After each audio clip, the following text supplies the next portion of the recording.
Hello దోస్తులు, ఎట్లున్నారు? మస్తున్నారులే. ఈరోజైతే హోటల్ స్టైల్ టమాటా పచ్చడి అయితే చూపించబోతున్నాను. ఇలా చేస్తే సేమ్ హోటల్లో తిన్నట్టే ఉంటుంది ఫీలింగ్.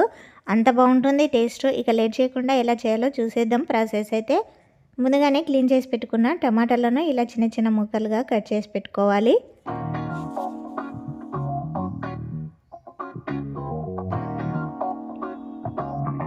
ఇలా కట్ చేసుకున్న తర్వాత ఇప్పుడు పచ్చిమిర్చి కూడా దానికి తగినన్ని అయితే తీసుకోవాలి. నేను 25 దాకా అయితే పచ్చిమిర్చి తీసుకొని ఇలా చిన్న చిన్న పీసెస్గా కట్ చేసుకొని స్టవ్ మీద బాండి పెట్టుకొని ఇందులో అయితే వేసుకున్నాను. ఇప్పుడు దీనికి తగినన్ని పల్లీలు కూడా వేసుకోవాలి. పల్లీలు వేసుకొని ఇప్పుడు ఆయిల్ కూడా వేసుకొని ఫ్రై చేసుకోవాలి. పచ్చిమిర్చి కాస్త మెత్తపడేదాకా ఫ్రై అయితే చేయాలి. స్టవ్ మీడియం ఫ్లేమ్లో పెట్టుకొని ఫ్రై చేస్తూ ఉండాలి.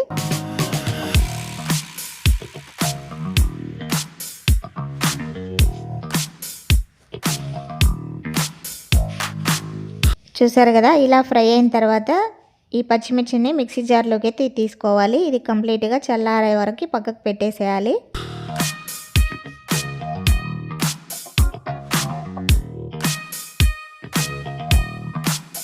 ఇప్పుడు అదే బాండిలో ముందుగానే కట్ చేసి పెట్టుకున్న టమాటా ముక్కలు కూడా వేసుకొని ఇందులో కొద్దిగా సాల్ట్, పసుపు, చింతపండు వేసుకొని స్పూన్తో బాగా కలిపిన తర్వాత దీనిపైన మూత పెట్టి టమాటాలు మెత్తబడేదాకా ఉడికించుకోవాలి.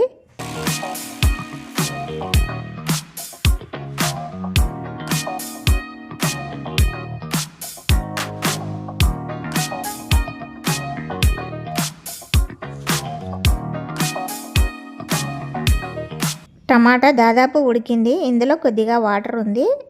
దీనిపైన మూత పెట్టకుండా ఒక 2 నిమిషాలు అయితే స్టవ్ హై ఫ్లేమ్లో పెట్టి ఉడికించుకోవాలి.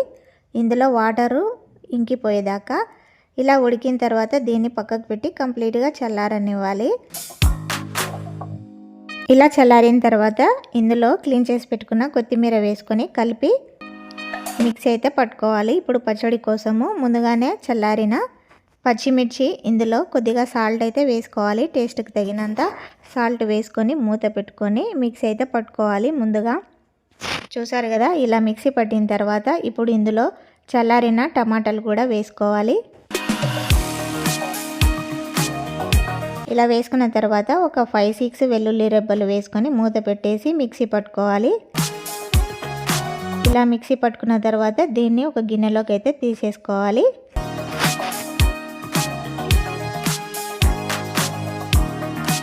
ఇప్పుడు ఈ పచ్చడిలో పోపు అయితే పెట్టుకోవాలి. పోపు కోసం స్టవ్ మీద బాండి పెట్టుకొని ఆయిల్ వేసుకొని జీలకర్ర, ఆవాలు, ఎండుమిర్చి, కరివేపాకు, కొద్దిగా పసుపు వేసుకొని ఫ్రై చేసుకోవాలి.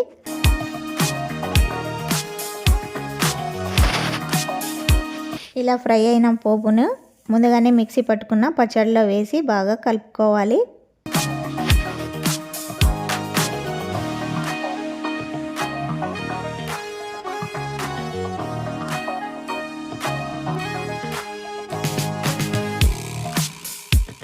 చూసారు కదా, ఎంతో టేస్టీ హోటల్ స్టైల్ టమాటా పచ్చడి అయితే రెడీ అయిపోయింది. ఇది వేడివేడి అన్నంలో వేసుకొని తింటే టేస్ట్ అయితే నెక్స్ట్ లెవెల్లో ఉంటుంది, అదిరిపోతుంది.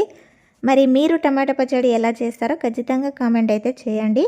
ఇది అన్నంలోనే కాకుండా దోశలో చాలా బాగుంటుందండి. ఒకసారి ట్రై చేయండి. నా వీడియో నచ్చితే ఒక లైక్ కొట్టి షేర్ చేసి సబ్స్క్రైబ్ చేసుకోండి.